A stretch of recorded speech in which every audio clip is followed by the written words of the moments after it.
दोस्तों, यदि आप म्यूचुअल फंड परचेज़ करते हैं या फिर सेल करते हैं तो इसे आपको अपनी इनकम टैक्स की रिटर्न में कैसे दिखाना है असेसमेंट ईयर 25-26 में, इसके बारे में डिस्कशन करेंगे। तो आप इस वीडियो को अंत तक ज़रूर देखें ताकि आप इनकम टैक्स की कंप्लायंस कर पाएँ, इनकम टैक्स के नोटिस से बच पाएँ, पेनल्टी से बच पाएँ और सभी लोगों के साथ शेयर भी करें ताकि उन तक ये जानकारी पहुँच पाए।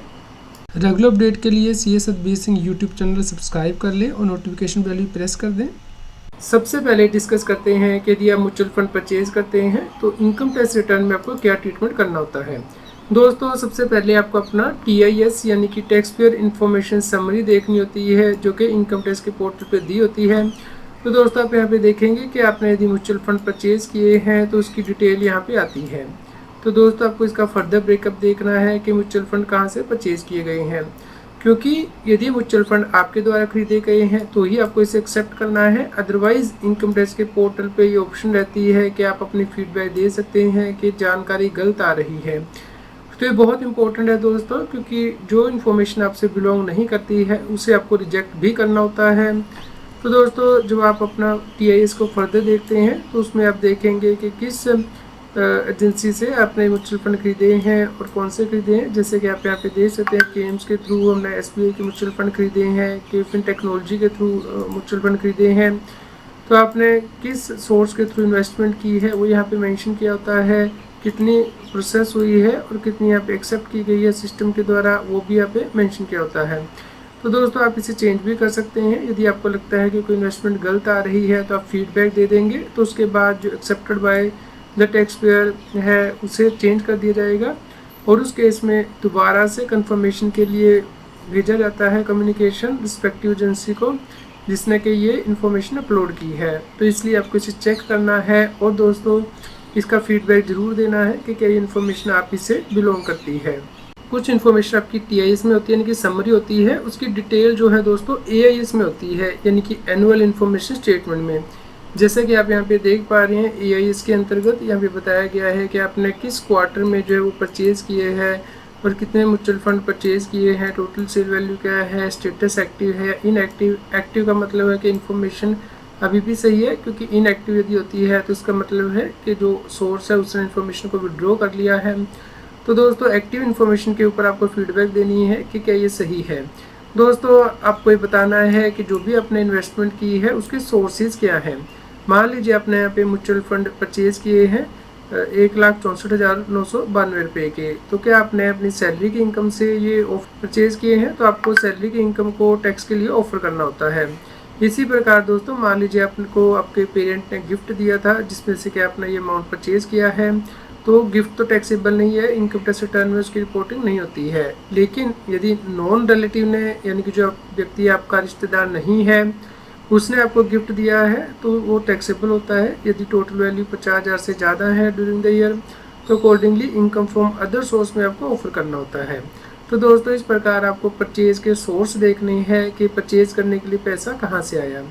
मान लीजिए आप 3 लाख की म्यूचुअल फंड परचेज करते हैं तो 1.5 लाख रुपये तो अपने सैलरी इनकम से इन्वेस्ट किया है और 1.5 लाख रुपया रेंटल इनकम से। तो अकॉर्डिंगली आपको सैलरी इनकम में 1.5 लाख रुपया ऑफर करना है टैक्स के लिए और रेंटल इनकम रुपये की ऑफर करनी है। तो इस प्रकार आपको अपने सोर्सेज को जस्टिफाई करना होता है, क्योंकि दोस्तों, यदि आपकी इन्वेस्टमेंट अनएक्सप्लेन्ड रहती है तो उस केस में हाई रेट से टैक्स लगता है। दोस्तों, हम एग्जांपल के साथ समझ लेते हैं। मान लीजिए दोस्तों, आपने म्यूचुअल फंड में इन्वेस्टमेंट की है 15 लाख रुपए की, लेकिन आप ये नहीं बता पा रहे हैं कि पैसा कहाँ से आया। तो उस केस में दोस्तों इसके ऊपर 60% टैक्स लगेगा, इसके अलावा 25% सरचार्ज भी लगेगा, तो आपका टोटल टैक्स आएगा प्लस 4% एजुकेशन सेस लगेगा और उसके ऊपर 10% पेनल्टी भी लगा सकता है इनकम टैक्स डिपार्टमेंट, यानी कि जो आपका टैक्स बना 60%, इसके ऊपर 10% पेनल्टी।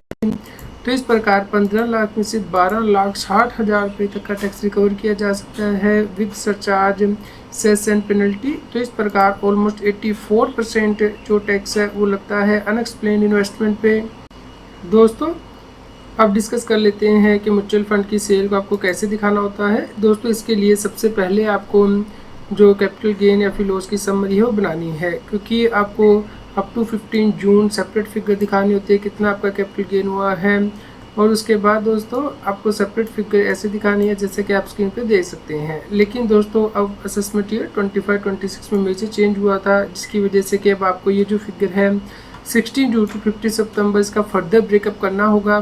यानी कि दोस्तों 16 जून से 22 जुलाई तक सेपरेट कैपिटल गेन आपको निकालने हैं और 23 जुलाई से 15 सितंबर तक सेपरेट निकालने हैं, क्योंकि सरकार ने जो टैक्स रेट है चेंज कर दिए थे। 22 जुलाई तक सेपरेट टैक्स रेट लगेंगे और 22 जुलाई के बाद यानी कि 23 जुलाई से जो टैक्स रेट है वो इंक्रीज़ किए गए थे शॉर्ट टर्म कैपिटल गेन पे। तो इसलिए आपको इसका फर्दर ब्रेकअप करना होगा। तो इसके लिए दोस्तों आपके पास डिटेल में स्टेटमेंट होनी चाहिए जो म्यूचुअल फंड का कैपिटल गेन आपको हुआ है।